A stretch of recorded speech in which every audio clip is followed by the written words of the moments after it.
இன்னைக்கு வீடியோல வந்து பாத்தீங்க அப்படின்னா நம்மளோட பிஎஃப் அக்கௌண்ட்ல நம்மளோட name, date of birth, gender, father's name இல்ல ஹஸ்பண்ட் நேம் இதுல ஏதாவது தப்பா இருந்தது அப்படின்னா அதை வந்து எப்படி நம்ம ஆன்லைன்லயே ஜாயிண்ட் டிக்ளரேஷன் ஃபார்மை ஃபில் பண்ணி கரெக்ஷன் பண்றது, அதுவும் வித்தவுட் டாக்குமெண்ட்ல யாரெல்லாம் கரெக்ஷன் வந்து பண்ணலாம், யாருக்கெல்லாம் வந்து டாக்குமெண்ட் வந்து தேவைப்படும், இதை பத்தின எல்லா டீட்டெயிலும் தான் இன்னைக்கு வீடியோல டீட்டெயிலா ரிவ்யூ பண்ண போறோம்.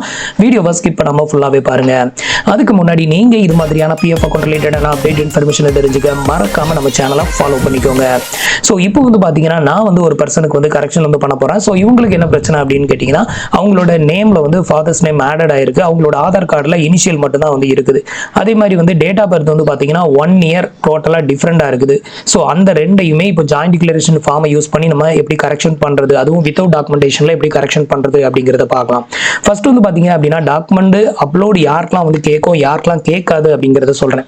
உங்களோட யூஏஎன் வந்து 2017 அக்டோபர் 1க்கு அப்புறமா ஆக்டிவேட்டட் ஆயிருந்து அப்படின்னா உங்களுக்கு வந்து எந்த ஒரு டாக்குமெண்ட்டும் அப்லோட் பண்ணணும்னு தேவை கிடையாது. எக்ஸாம்பிளுக்கு ஃபாதர்ஸ் நேம், உங்களோட டேட் ஆஃப் பர்த், உங்களோட நேம்ல ஏதாவது கரெக்ஷன் இருந்தாலும் எந்த ஒரு டாக்குமெண்ட்டும் அப்லோட் வந்து பண்ணாமையே உங்களால கரெக்ஷன் பண்ண முடியும். இப்போ இவங்களுக்கும் அந்த மாதிரி தான் பண்ண போறேன். இது வந்து அக்டோபர் 1க்கு முன்னாடி 2017 அக்டோபர் 1க்கு முன்னாடியே உங்க யூஏஎன் ஆக்டிவேட்டட் ஆயிருந்தது, கிரியேட்டட் ஆயிருந்தது அப்படின்னா நீங்க வந்து கண்டிப்பா டாக்குமெண்ட் வந்து அப்லோட் வந்து பண்ணணும். ஒரு கரெக்ஷனை பண்றதுக்கு 3 டாக்குமெண்ட் அப்லோட் பண்ற மாதிரி இருக்கும். ஸோ இப்போ அது எல்லாத்தையுமே ஒன் பை ஒன்னா வந்து பார்க்கலாம். ஃபர்ஸ்ட் வந்து பாத்தீங்க அப்படின்னா உங்களோட யூஏஎன் லாகின் பண்ணிட்டு உங்களோட ப்ரொஃபைல்ல இருக்கக்கூடிய டேட்டாவும் உங்களோட ஆதார் கார்டுல இப்போ கரண்ட்ல இருக்கக்கூடிய டேட்டாவும் கரெக்டா மேட்ச் ஆகுதா இல்ல எதெல்லாம் தப்பா இருக்கு அப்படிங்கிறத செக் பண்ணிக்கோங்க. இப்போ நான் வந்து செக் பண்ணிட்டேன். உங்களுக்கு வந்து நேம்ல வந்து பாத்தீங்கன்னா இனிஷியல் மட்டும்தான் வந்து ஆதார் கார்டுல இருக்குது. இதுல வந்து பாத்தீங்கன்னா அப்பாவோட பேர் ஃபுல்லாவே ஆடட் ஆயிருக்குது. அதுக்கு அடுத்தது வந்து டேட் ஆஃப் பர்த்ல வந்து பாத்தீங்க அப்படின்னா டேட், இயர் ரெண்டுமே வந்து தப்பா இருக்குது. ஆதார் கார்டுல இருக்கிற மாதிரி இப்போ அப்டேட் வந்து பண்ணணும். இதுக்கு வந்து எப்படி அப்டேட் வந்து பண்றது அப்படின்னு கேட்டீங்கன்னா, ஃபர்ஸ்ட் மேனேஜ் அப்படிங்கிற ஆப்ஷன்ல போயிட்டு ஜாயிண்ட் டிக்ளரேஷன் அப்படிங்கிற ஆப்ஷனை கிளிக் பண்ணிருங்க. அடுத்தது வந்து பாத்தீங்கன்னா உங்களுக்கு இன்டர்ஃபேஸ் வந்து இப்படிதான் ஓபன் ஆகும். சோ இதுல மேல ஹெட்டிங்ல பாத்தீங்க அப்படின்னா இதுல வந்து அப்டேட் டீடைல் அப்படின்னு இருக்குதா. ஃபர்ஸ்ட் நம்ம எதுக்கு தப்பா இருக்கோ அதை வந்து அப்டேட் வந்து பண்ணணும். ரெண்டாவது வந்து பாத்தீங்கன்னா அப்லோட் டாக்குமெண்ட் இருக்கா. சோ இது வந்து பாத்தீங்க அப்படின்னா உங்களோட யூஏஎன் வந்து 1 அக்டோபர் 2017க்கு அப்புறமா கிரியேட்டட் பண்ணி ஆக்டிவேட் வந்து பண்ணிருந்தீங்கன்னா உங்களுக்கு இந்த ஸ்டெப் வராது. டைரக்டா வந்து நீங்க சப்மிட் வந்து கொடுத்ததும் இமீடியட்டாவே வந்து சேஞ்சஸ் ஆயிரும். வெறும் ஆதார் கார்டு மட்டும் இருந்தா போதும். இது 2017 அக்டோபர் 1க்கு முன்னாடியே உங்களோட யூஏஎன் கிரியேட்டட் பண்ணப்பட்டு ஆக்டிவேட் பண்ணப்பட்ட ஒரு அக்கௌண்டா இருந்ததுன்னா கண்டிப்பா நீங்க டாக்குமெண்ட் அப்லோட் பண்ணணும். சோ இப்போ வந்து பாத்தீங்கன்னா அப்படியே கீழே ஸ்க்ரால் பண்ணிக்கோங்க. இப்போ கீழே ஸ்க்ரால் பண்ணீங்க அப்படின்னா உங்களுக்கு எந்தெந்த டேட்டாவாக சேஞ்ச் பண்ணணுமோ அதை வந்து நீங்க இதுல ஒரு பென்சில் ஐகான் இருக்குல்ல, இதை வந்து கிளிக் பண்ணிக்கோங்க. இப்போ வந்து பாத்தீங்கன்னா இவங்களோட நேம்ல இனிஷியல் மட்டும் வந்து அப்டேட் வந்து பண்ணணும். ஸோ அதை வந்து நான் இங்க அப்டேட் வந்து பண்ணியிருக்கேன்.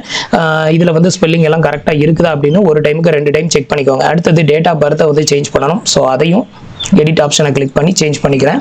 இப்போ வந்து பாத்தீங்க அப்படின்னா நான் வந்து இந்த 2 டேட்டாவையுமே வந்து கரெக்ஷன் வந்து பண்ணிட்டேன் பாருங்க. இது மாதிரி உங்களுக்கு எது வந்து கரெக்ஷன் வந்து பண்ணணுமோ அதை கரெக்டா உங்களோட ஆதார் கார்டை கையில வச்சு செக் பண்ணிக்கோங்க. இதுல ஸ்பெல்லிங் மிஸ்டேக் கூட இவங்களுக்கு வந்து இருந்தது, அதையுமே நான் வந்து சேஞ்ச் பண்ணியிருக்கேன். ஸோ அது மாதிரி கரெக்டா செக் பண்ணிட்டு அப்படியே கீழே ஸ்க்ரால் பண்ணிக்கோங்க. இதுல வந்து பாத்தீங்கன்னா நேஷனாலிட்டி ஒருவேளை அப்டேட்டட் வந்து பண்ணாம இருந்ததுன்னா அதை அப்டேட்டட் வந்து பண்ணிக்கோங்க. அப்பதான் அடுத்த ஸ்டெப் மூவ் ஆகும். இவங்களுக்கு ஆல்ரெடி அப்டேட்டட் ஆயிருக்கு, அதனால வந்து பிரச்சனை கிடையாது. இப்போ அப்படியே கீழே ஸ்க்ரால் பண்ணிக்கிறேன். கீழே ஸ்க்ரால் பண்ணிக்கோங்க. கீழே வந்து ஸ்க்ரால் பண்ணீங்க அப்படின்னா கீழே பாட்டம்ல ஒரு டிக் பாக்ஸ் ஒன்று கொடுத்துருக்காங்க, அதை மட்டும் டிக் பண்ணி விட்டுக்கோங்க. டிக் பண்ணி விட்டுட்டு ப்ரொசீட் அப்படிங்கிற ஆப்ஷனை வந்து கிளிக் பண்ணிருங்க. வேற எந்த சேஞ்சஸும் நமக்கு பண்ண வேண்டியது இல்லை. அதனால வந்து பாத்தீங்கன்னா நான் டைரக்டா கீழே உள்ள டிக் பாக்ஸை டிக் பண்ணிட்டு இப்போ வந்து ப்ரொசீட் வந்து கொடுக்குறேன். அடுத்தது உங்களுக்கு இன்டர்ஃபேஸ் இப்படி தான் ஓப்பன் ஆகும். இதுல வந்து பாத்தீங்கன்னா செகண்ட் ஸ்டெப் வந்து பாத்தீங்கன்னா அப்லோட் டாக்குமெண்ட். அது வந்து நமக்கு வந்து கேட்கவே கேட்கல. இப்போ அப்படியே கீழே ஸ்க்ரால் பண்ணி காமிக்கிறேன் பாருங்க. ஸோ இதுல வந்து பாத்தீங்க அப்படின்னா நம்மளோட அக்கௌண்ட்ல தப்பா இருக்கிற டீடைல் இங்க வந்து காமிக்கும். இப்போ நம்ம எப்படி சேஞ்ச் பண்ண விரும்புறோமோ அந்த டீடைல் இங்க வந்து காமிக்கும். ஸோ இது எல்லாத்தையுமே ஒரு டைமுக்கு 2 டைம் வந்து செக் பண்ணிக்கோங்க நல்லா. அடுத்தது உங்களுக்கு இன்டர்ஃபேஸ் வந்து இப்படிதான் ஓப்பன் ஆகும். இதுல வந்து பாத்தீங்கன்னா நம்ம வந்து நம்மளோட அக்கௌண்ட்ல இருக்கிற டேட்டாஸ் இங்க வந்து காமிக்கும். நம்ம எதாவது சேஞ்சஸ் வந்து போட்டிருக்கோமோ அது நம்மளோட நேம்லயும் டேட் ஆஃப் பர்த்தையும் தான் தப்பா இருக்கு. அந்த ரெண்டும் இங்க வந்து யூஏஎன்ல எப்படி இருக்கோ அது இங்க காமிக்கும். அதே மாதிரி வந்து நம்ம என்ன சேஞ்ச் பண்ண போறோம் அப்படிங்கறத இங்க வந்து காமிக்கும். இதை ஒரு டைமுக்கு 2 டைம் நல்லாவே செக் பண்ணிக்கோங்க. அடுத்தது வந்து பாத்தீங்கன்னா இப்போ இதை செக் பண்ணிட்டு இந்த 2 டிக் பாக்ஸையும் வந்து டிக் பண்ணி விட்டுருங்க. டிக் பண்ணி விட்டுட்டு கெட் ஓடிபி அப்படிங்கிற ஆப்ஷனை வந்து கிளிக் பண்ணிருங்க. இப்போ வந்து பாத்தீங்கன்னா உங்களோட மொபைல் நம்பருக்கு மறுபடியும் ஒரு 1 டைம் பாஸ்வேர்ட் சென்ட் பண்ணிருப்பாங்க. அதை வந்து இங்க என்டர் பண்ணி சப்மிட் வந்து கொடுக்கணும். இப்போ அதை வந்து என்டர் பண்ணுவோம். இப்போ வந்து பாத்தீங்கன்னா நம்மளுக்கான ஓடிபியை வந்து என்டர் பண்ணியாச்சு. என்டர் பண்ணிட்டு இப்போ வந்து சப்மிட் வந்து கொடுக்குறேன்.